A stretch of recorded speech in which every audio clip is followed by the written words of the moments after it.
fuel, give me fire, give me that which I desire. F.U.E.L, the podcast for fixing underperformance and evolving leadership within the automotive industry. F.U.E.L is bringing you the latest in proven strategies and techniques that can take your service department to the next level. Welcome back to the podcast. I'm your host, Alex Keith, and today I've got Mr. David Long with me. How you doing, David? I'm doing great. Good to see you. It's good to see you too, brother. Thank you so much for coming on. So, from my understanding, you handle a little bit of business with the Hansel Group, don't you? Yeah, I come in here and do a thing or two from time to time. So, if you don't mind, go ahead and state for us what exactly you do. So my official role is I'm the executive general manager for the Hansel Automotive Company. We own 8 dealerships and I run half the company. Yeah, that doesn't sound like anything hard to do. Not with the people we have here, it's not. That's awesome. That's fantastic. How long have you been doing that? Here, I've been here in my 4th year, soon to be 5. Well, a little over 4 years, yeah. But I've been doing this industry for probably longer than you are old, which is 38 years. It's exactly how old I am. That's perfect. There you go. So you were just coming to be, and I was just detailing my first car.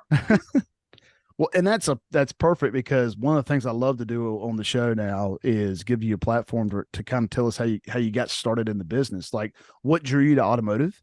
And then kind of if you could give us a little bit of a timeline of how you became the executive GM, how did you get to this spot? So you said you started off detailing vehicles? Yes, sir. So when did you start that? I've never really had an interest in cars, nor do I have an interest in cars now. Really not interested in them, don't know a lot about them, and they don't excite me very much. And people say to me, then why on earth are you in the car business? And then my canned response is, I'm not. I'm in the people business. Yeah. We just happen to have cars that we fix and repair and sell parts and vehicles, but I just love people. So what better way to be around an awful lot of people than to run a big company? I can't think of one. So that's why I got excited about the car business. But it started when you were born and I was in detail. And I realized very quickly that being in detail was not a job for a soft guy like me. It's a hard job, man. Getting in and out of cars when it's 105 degrees outside and 130 degrees inside a car, it's no joke. So I did that for about a year and managed to get into sales, and the rest is history. I'm telling you, when I first started out in the detail part too, I made the mistake of asking my dad, I want to go to work with you today. And he'd been an FOD for 40 plus years and finally retired. But I remember getting there. I didn't realize how bad your hands will hurt with dealing with all the chemicals and the water and everything and trying to get in the nooks and crannies. And it was so funny. I came home and I was like, hey, my hands are killing me. And he's like, just get used to it. This is just the first day. It doesn't take long to get used to it, but I don't know. It never gets easy. That's for sure. Now here, so you do the detail, and then what's the progression after that? I mean, what led you down the path of becoming an executive general manager? Gosh, this is the part where I hate talking about myself. So sold cars for quite a few years, managed to do pretty well, accumulated enough wealth that I was able to eventually buy a dealership, bought that dealership, sold it in 2000 and I don't know. Can't even remember now. 2007, right before things got ugly. Mm-hmm. And then went and ran a dealer group, and then went and ran another dealer group, and here I am. That's nice. Ta-da! Ta-da! Bazinga! I love it. Yeah, an overnight success. Overnight success. I mean, I stayed at a Holiday Inn Express, so we're good to go.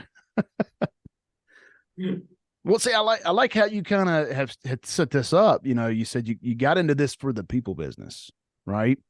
And then you said you sold your dealership, but right before things got tough. So now here we are after things have gotten tough. We had that bad batch of the COVID deal where people are, we don't know what we're doing. We're trying to refigure out how the business is going. So I think one of the biggest questions, and something I would love to hear, and hopefully my listeners do too, is how do you see the change of the people business from around the late 2000s to kind of where we're at now, as far as your interaction and how you're managing to the people business? Well, that's a really interesting question. How have the people changed? Is that No, what you're asking? well, not how the people changed so much, or how are you involved more? Like, how has it changed? Right. So you had a certain way you worked with the people, right, in the people business when you first Yeah. got in the late 2000s. And then with some of the changes in technology and how we communicate with customers, and then just the overall perception we give to customers now, like what do you feel are the biggest takeaways of what you do now versus what you were doing then? I think that's probably the foundational keys to my success. The technology has allowed me to do more faster and be able to be more engaged, right? Where I used to have to go and get the sundial and the abacus and spend 4 hours with my attention deficit disorder to try to figure out where we are. Now I press a button and I have everything I need. I have return on time, I have performance and production numbers. Like, it makes it easier for me not to be staring at a screen, but to be in front of people. Right. So I think that's the biggest change. I still think they definitely need leadership. Mm-hmm. And I believe they need to feel connected. And if I'm in here staring at my computer screen all day, they're not going to see me leading, and they're certainly not going to feel connected. They can't feel connected through emails. Yes. So how much That's the time do you biggest thing. spend, like, so let's say you push your button, you get your stuff, but then let's switch over to the face-to-face action, right? How much time do you spend in that face-to-face action with your customers and your employees? Not enough. Not enough? No, I'll be my biggest critic, and I'll be harder on myself than anybody could ever be on me. But I don't believe anybody. I think inherently people always need more, and no matter what I give or how much I pour in, it still feels like it's never enough. So if you're asking me if I do enough, my answer is absolutely not. What's the bare minimum? But that's the interesting thing. So I have a philosophy that everybody has an emotional pool. Mm-hmm. The only problem is everybody has a hole in the bottom of it. And some people's holes are really big, Really big. and they need their emotional pool filled up more often, more frequently, Mm-hmm. and faster. And some people, like me, that's the youngest of 8, that grew up in a Marine family, like, you don't need to come fill up my pool. You just show me where the pool is. I'll figure it out. I'll figure out how to fill it myself. Mm-hmm. But a lot of people today, I mean, I think that's what this is, Mm-hmm. right? Dopamine hits and looking for social and looking at all the stuff. I think ultimately that's people trying to meet their needs, meet their emotional needs. So my job is to pay attention to what's not being said. My job is to listen to what people are saying with their body language and then address it accordingly. So how do you lead to your team, I guess you could say, like to your management team and to the people that you're promoting to be leaders? How do you lead in the art of listening and picking up on those cues? Oh, I'm terrible. I'm a terrible listener. Just ask my wife. But I can hear what's not being said more than I can hear what is being said. You know what I mean by that? No, dive into that a little bit further. It sounds really good, but dive into that further. So I don't know if it's a function of being the youngest of 8 or have an alcoholic parent. I don't know what it is. I don't even care really. But I can see somebody out of the corner of my eye and know they're in a good headspace or they're in a bad headspace. They're emotionally connected or they're not. They showed up to work, or they showed up to work to avoid whatever else was going on in their life. Like, it's just one of those senses that I have. And so you can hear people all day long say, I'm in, but then their body language says they're out, they're out, they're out. It's the body language that needs addressed, not the words. So what do you do when you see, if you're talking to your managers and let's say they've got advisors coming in, or let's say they even got customers coming in and hey, here we go. You're getting ready to see some sparks happen or something, we can already tell that they're not in the right mindset or they're not in the right body language aspect of it. Is there a redirect to help fill the emotional pool? I think there always has to be. So how do you Yeah. train to that? Sometimes I see us walking by, I'll think to myself, she's going to say something. She's going to, oh, I know she's going to say, she didn't say anything. Right? Or I'll see a manager walk by an employee or a customer, and you can see that that employee or that customer needs a connection, right? They kind of have their like umbilical cord sticking out. They need to plug it into someone, Yeah. and someone walks right by them. I think in the moment, very quickly, I call it kind candor, can say, "Are you okay?" You know, generally you would have connected with that person. I noticed that you looked away. Is everything okay in your life? And don't get me wrong, I'm not a compassionate feelings, hold your hand, coddle you, tell you it's going to be all right leader. I'm not. I hold very high standards. I have high expectations of myself and everybody around me. But there is a piece of that that needs to be done all the time, every day. Yeah. So if you go from that aspect of it to how we're communicating to your customers, right? In the technology age, how do you get that connection? How do you start that connection as far as like getting people in your door and then having that experience in your lane, actually talking and interacting with your team? I think the best way to mic somebody up, do you know what I mean by mic them up? No, go into that, please. Yeah. So if you were the person that I was paying to treat my customers like millionaires, and I could put a microphone on you and listen to what you were saying so that I could guide you and coach you, some people would think that would be crazy. I think we can do that every day by looking at our electronic conversations. And here's what I'm saying is, if I go into my CRM right now and I see a customer email and then I see our reply, you can tell if the person that read the email and replied to it is connected to what the customer was asking about, or if they're just replying to satisfy a task. And all too often in this industry, the customer will say, I need to come to the collision center because I just totaled my car. And we'll say, we can get you in a week.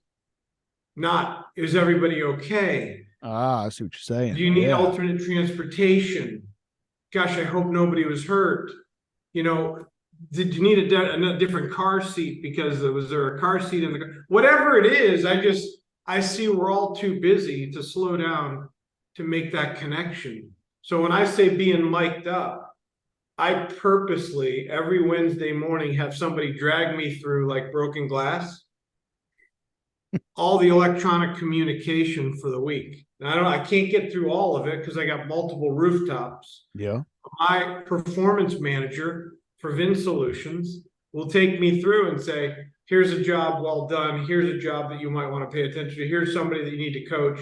And we'll go through all of the conversations just as if I had a microphone and could hear them, how they're communicating with my customers. Because I think that's where the most valuable opportunities for improvement lie. Because if they're saying it in an email or a text message, you know they're saying it out on the lot or on the service drive. The same exact thing's happening. So why not address it when you see it? So I believe that to be very, very effective. See, that's very interesting. I can honestly say I would have never thought I'm always like you said, the visual cue kind of person. Like I'm out there on the lane watching what they do and how they interact. I never would have taken the time to do that mic'd up process of, are you just checking a box and replying to an email to satisfy what the email's saying? Or are you, these are people too, we're all people in this industry, and it is in a sense a community-based industry still. We have the localized markets and the localized people. And one of the things, I was talking to a gentleman in a coaching call the other day, and we were talking about that. And I was like, here we're building a decline report, but this is where your team can reach out and talk to these people on declines and say, hey, listen, especially for diagnostic declines, as part of the community, we just want to make sure you've been taken care of. And if not, we'd love to get your business back here and work with you and get you, safe on the road. So that's I mean, David, that's fantastic. And you go through how many electronic She'll communications? drag me through that broken glass for at least an hour on every Wednesday morning for the last 3 years. So, and how many communications do you go through within that hour, you think? It all depends on what we're finding. It's a lot. It's enough to make me not want to eat breakfast because I do that at 6 a.m. Yeah. And the same is true if I'm listening to incoming phone calls. How much empathy do we have in our voice? Car doesn't start. Are we thinking that that customer might have 2 kids that need to get to soccer?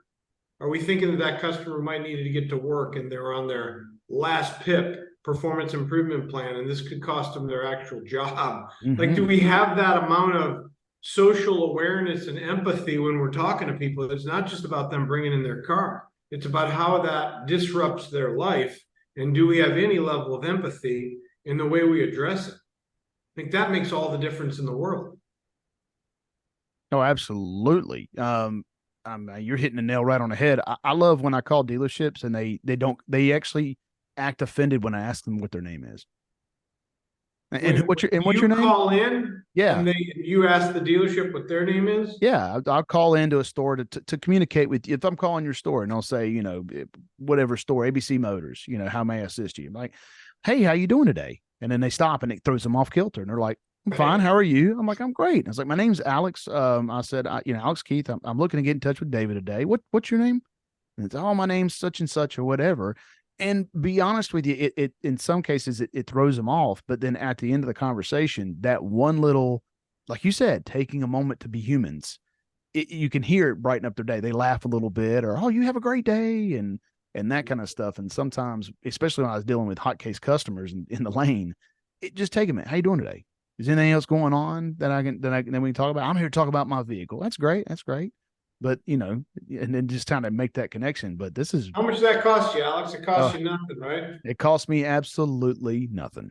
You think the customer or the person, the employee feels better when they hang up with you, or worse? I think they feel a touch better. It might even change the whole day. So when I go out and I'm with my grown kids, 18 and 23 or 28-year-old, we'll go into a place and they'll be like, Dad, can you please not talk to anybody today? Can we just go in and get what we came for and leave?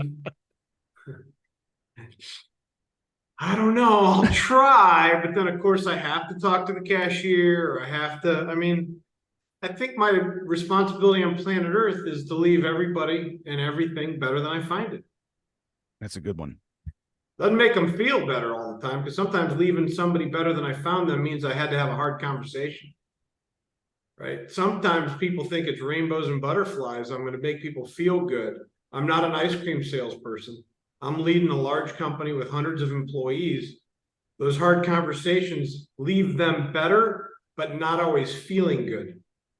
I don't know if that makes sense. Oh, absolutely. I played college baseball and played sports and stuff all my life, and still around it, still do some coaching on the side and things like that. And one of the main keys that I've always learned is even if a coach is being hard on you, or if somebody is really pushing you at that point, it's better than them not saying anything at all. Oh yeah. So, and I coach youth sports, and I love coaching youth sports, but I love coaching up the parents first. Coaching up the parents. Heck yeah. The parents for the youth sports teams, they sign a contract. That's fantastic. Yeah, their kid can't play on my team if they're going to be an ass. Same thing with here. Mm-hmm. I'm looking for the best team, not the best players. And when I can get the best team together, we'll play better than the best players that don't play together. And you know that from sports. Absolutely. So, that's actually, I was going to ask you, have you ever been in a situation where you've had a extremely strong manager, strong writer, strong individual that you were like, you're just not the fit. You're not the fit here. Many times, many times. And it just doesn't make them bad, and it doesn't make me right. It just makes them not a fit. Not a fit. So do you try to relocate within your organization? Oh, no. Got it.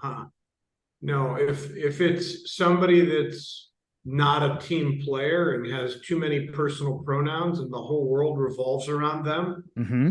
I'm not going to let them throw off somebody else's axis by them becoming the new sun in the atmosphere. Mm-hmm. Right. So, no, I'll do everything I can to resurrect them from their selfish self-centeredness.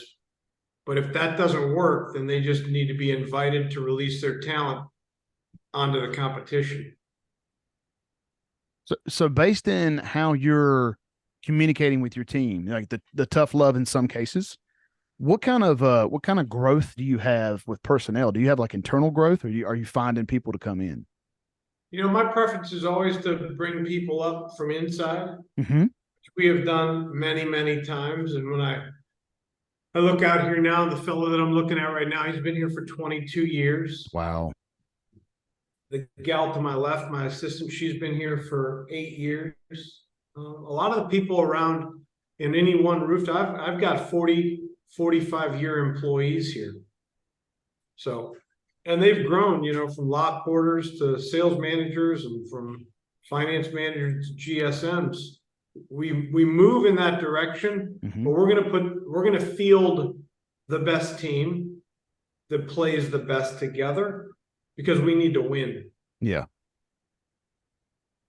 So we're starting to make it seems like we're starting to make a shift in the technological age, with the video MPIs, with some more, being able to text people and communicate people more like quicker and efficiently and things like that.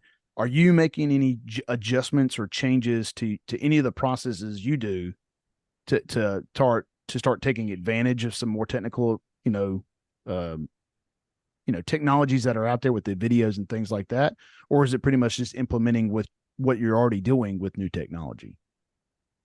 I'm not sure I understand the question. We sent over 2,000 videos out last month. Yeah. So we do a lot with videos. On the sales side, we sent out 1,770 customized videos with the customer's name on a whiteboard. Wow. Like that's a lot of videos, right? It would say Alex on it. Yeah. I would introduce myself. It'd be a 45 to 60-second video introducing myself in the company.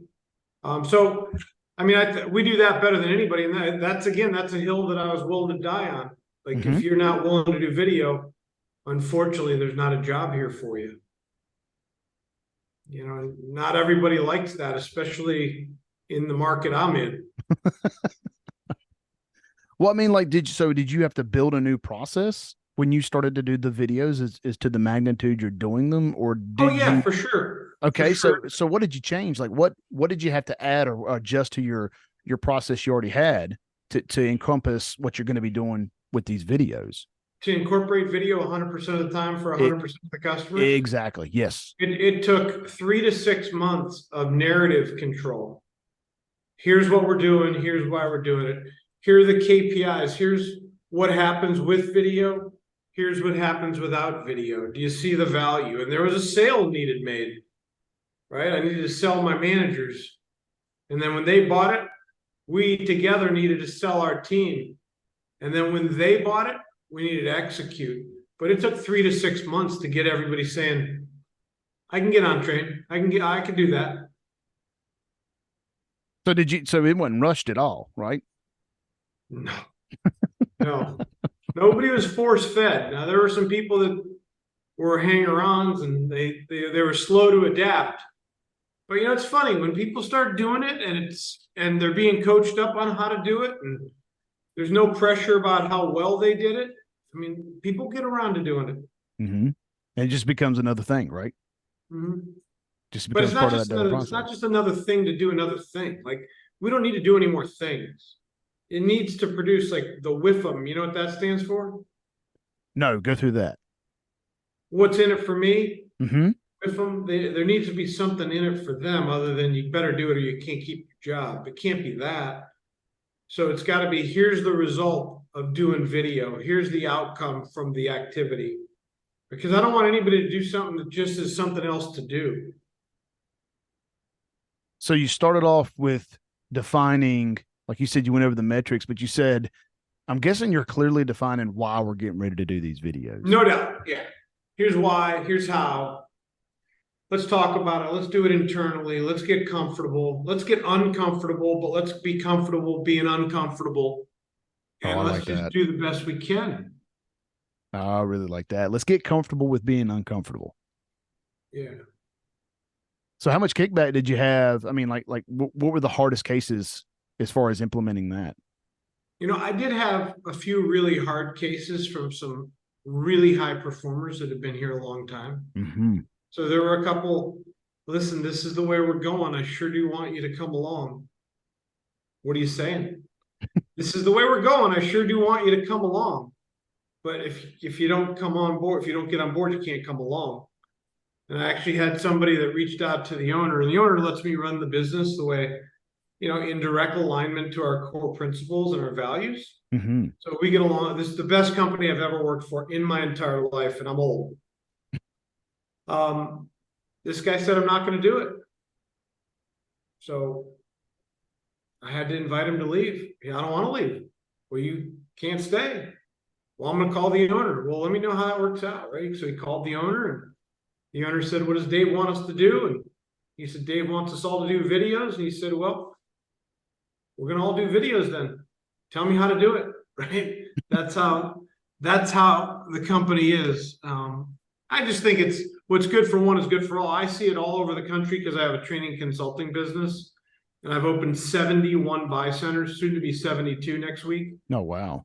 And Congratulations, by the way. thank you. The ones that get it, it's no secret. It's the ones that have the highest level of discipline with the most structure that execute on the principles the most often. It's super simple. So Sometimes it seems more complicated, but I agree with you 100%. It's really simple if you just look at the face value of it, of what you can do with it when you keep it simple. you know where the pain comes in? I've learned the pain comes in the resistance, Yes. right? Thinking you have it all figured out and having so much hubris that you're not willing to adapt new ideas and change when change is needed. There's still a lot of people that are perfectly suited for an industry that no longer exists. That's very well said. So, I don't want to be that guy. I don't want to be that guy. Perfectly suited for it. Yeah, you're the rotary phone. Nice. Yeah, I mean, you're the best rotary phone I've ever seen. You are ideally suited for an industry that no longer exists. You missed the memo. Yeah, you missed the memo. I love it. So, I mean, I'm with you on that one because it seems some of the conversations I have with managers, general managers, dealer principals, everybody, when you start to talk about a change, it always comes back to, well, you can't do that here. We've never done that here. This market won't allow you to do that. And it's like, oh, I'm sorry. Have you already tried these things or done these things? And they're like, well, no, because we already know what the outcome's going to be. Well, you need to buy a lottery ticket. So the idea of getting people, I mean, I think that's probably another good question for you is getting those people to open up to a little bit more understanding of how to evolve and not to be so scared of the unknown. I mean, like, do you go tough love style with that, or is it more of a critique? Well, I'm kind of a hard ass, unfortunately. I don't think it's victim of my environment, I don't know, but let's talk about it. You get two options. You get a voice, right? Which means you get a chance to talk about it, or you get a vote. If you don't give me your voice and you don't vote, then you got to execute. Mm-hmm. That's all there is to it. So I encourage people that don't see the vision, that aren't buying what's being sold, to speak up, come up with a better way, or get on board. So, and how successful does that work out majority of the time? I think it works out really well. The one thing that I would tell you is what my coach always tells me is there's two dealerships operating simultaneously. The one you think you're running and the one that's actually running. There you go. So sometimes people will say yes and do no, or not get all the way to yes. It happens really often. Oh, extremely often. You can always, I didn't have time to get to it. Well, I was going to get to it. Meant You know, to. meant to, something came up, I really could, after it made sense to me on the call, but after the call, I started thinking about it and, I'm just not ready there. So, I mean, the excuses of not doing something are amazing. They're prevalent, there's plenty of them, but then when you get down to the result of doing it, and seeing the benefit of it, that, once they get going and start seeing that result, it's almost 100% retention of, yeah, what's next? What do you got next? Yeah. And then there's belief, right? But I've never seen a leader get what he wants. I only see us get what we tolerate. Right? It's just, and that's the crux of leadership, I think, is that we need to have standards that we all agree to and then hold each other to those standards. And things generally go better that way. Yes. To have that hierarchy of what is acceptable to a point of between what is acceptable versus what I want. Yeah, let's just put our cards on the table. Here's what we're going to do. Are you in or are you out? If you're in, I got to see it get done. If you're out, don't tell me you're in, because then it gets really uncomfortable. Yeah, really fast. Mm-hmm. Very quickly. So It sure does. family of 8, man. That's a Marine family of 8. And you were the youngest? Oh, yeah. I bet you didn't get beat up at all. I got beat up by my sisters. They could probably still beat me up. Did you move around a lot? No, not a lot. Not. Well, a lot to some people. I was born in Ohio, lived in Michigan, lived in Florida, lived in North Carolina, and now I'm out here. Yeah. No, San Fran, huh? Yep. It's beautiful weather out there, though. Oh, it's the best place on earth. I could be at my home where it's 95, drive 25 minutes, and have it be 60. It's the craziest weather you've ever seen. That's what I feel like in North Carolina sometimes. It's we're getting that cold spell coming through now, and it's been 80, upper 80s for a week, and then now all of a sudden it's in the 70s, low 70s, and 40 degrees in the morning. That kind of stuff. I love that weather. Nobody knows what to do. About North Carolina. You know what we didn't talk about? What's that? I don't know if you know, but I have hundreds of vendors. Yep. I mean, they're just everywhere. I have very few partners, and Dynatron is my best partner of all the partners I have. Well, that's fantastic. Why would you say that? Why would you say, what is the biggest difference between Dynatron being a vendor versus a partner for you? Like, I was texting Sharon this morning. We were texting back and forth. Like, she's my performance manager for all my stores. She is my true partner. She tells me where I am, what I need to hear, even when I don't want to hear it. She tells me the hard truth. She'll give me a wake-up call. She's invested. If I didn't know any better, I think she owned part of the damn company. So, that's the Dynatron difference. It's just having that partnership instead of being a vendor. Yeah, it's a true partnership. I've got a couple more that I love. Vin Solutions is a great partner. Viato's been a great partner.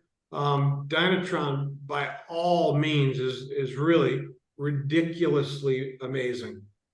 So what's one thing you would change, though? There's got to be something. Like you said, we can only get as much as we can tolerate. What would I change about Dynatron? Yeah. I'd love to see Dynatron come out once a month or at least once a quarter. I'm only seeing you guys, like Sharon and Maureen will come out and they'll do this amazing, it's once, maybe twice a year summit for me where I get all the parts, service, any sales managers that want to learn about service, our collision center, and we'll get them all in a room and we'll just drill. And we'll just go through all of our areas of opportunity. And gosh, if we could do that once a quarter, I don't know. I mean, I wouldn't want to pay any more for it, but I think no, truthfully, of all my partners, Dynatron's the best. No, we love having you. We love having your business is like all of our customers, and it is, and that's something that's fun for me as a coach as well, is you get invested in the relationships with these people, because ultimately for me, that's what it turns into in the conversations. No doubt. It's not just the numbers, it's not just the metrics, but it's understanding what works for you, and then how can we establish a good relationship and culture between the conversations we're having and relate that into your store. Yeah, and I think if you peel that back just a little bit more, vendors and oftentimes want to tell you what they think you want to hear. Partners tell you what they know you need to hear. That's right. And that's what goes on in my conversations with Dynatron that doesn't really happen with a lot of other companies. Well, you picked a good one with Sharon. She's definitely going to be up front, I can tell you that. Nobody better.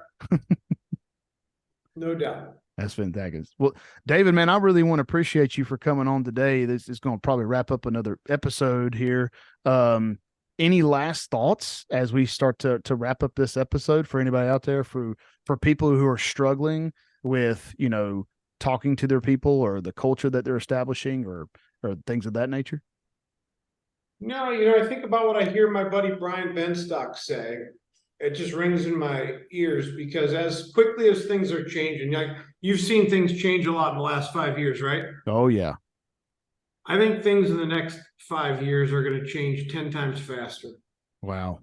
I really believe that. Like if you go to my radio show, which is All Things Used Cars on Clubhouse, or All Things Fixed Ops, I mean, even that, you can go to atuc.ai and you can talk to me as if I were talking to you, just with artificial intelligence.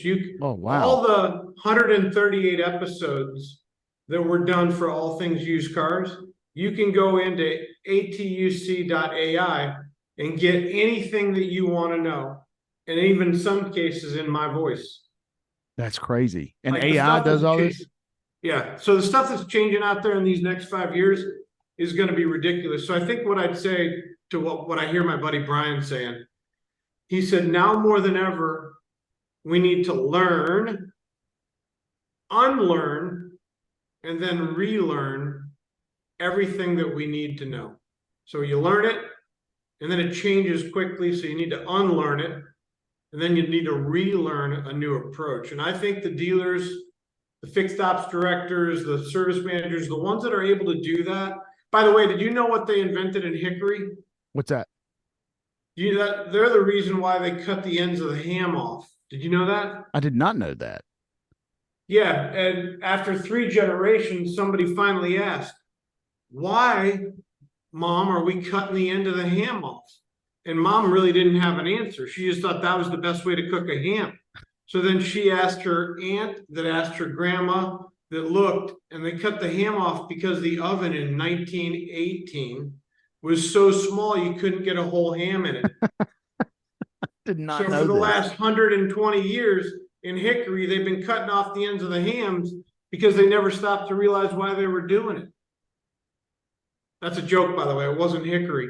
But I think all too often, that's what we do. You were buying that, weren't you? You were actually believing me. You can't put anything past Hickory, man. I live in a small town that made national news because a guy bought a storage unit, and in the storage unit, there was a severed foot in a grill. So a guy had an amputated foot in a grill, and it's on the internet and everything. Then they made it again because an ostrich or something got loose in downtown Maiden.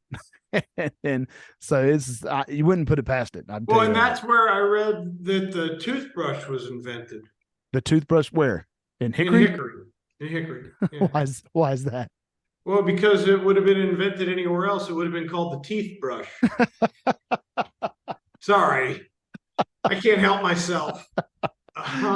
We're going down a whole nother route, and I love it. So it's been good talking to you, Alex. What position did you play in baseball? I was a catcher. Actually, I'm still lucky enough to be able to do it a little bit and help some major league guys out and catch their bullpens when they need somebody and things like that. So it's a lot of fun. Buddy, good for you. Yeah, that's awesome. I appreciate that, man. Hopefully, you'll come back on the podcast again. I'd love to have you back on. You're fun to talk to. Anytime, man. I'll do anything for Dynatron, and now that I know you, I'll do anything for you. Awesome, man. That's good to hear. I'm glad I got that ace in my hole. You got it. And anytime you're out in San Francisco, let me know. I'll give you a tour of the city. Absolutely, man. I got to come out there for what was it? LA. I think LA was where he was telling me to go. But I've been wanting to catch a game in LA and to go to a Giants game too. That'd be great. Yeah, that's a good venue actually. Oh yeah, it's a beautiful place. It's like I said, gorgeous Really weather out is. there. All righty, brother. Well, thank you so much for your time. Like I said, if you ever want to come back on the show, would love to have you. Probably reaching back out to you. And then this will wrap it up for another episode of the F.U.E.L podcast. Dave, thank you again, sir. Thank you so much, Alex. Good talking to you. Hope You you have too, a brother. great weekend. You too, brother. Thank you so much. Thank you for joining another episode of the F.U.E.L podcast. Always be sure to like, follow, or subscribe to be notified when new episodes are being dropped. And click the link below to review any of the show notes for additional information. Or you can email the F.U.E.L podcast with the link, as we encourage any feedback or any questions or comments from our listeners. Until next time, I'm your host, Alex Keys, with the F.U.E.L podcast for fixing underperformance and evolving leadership.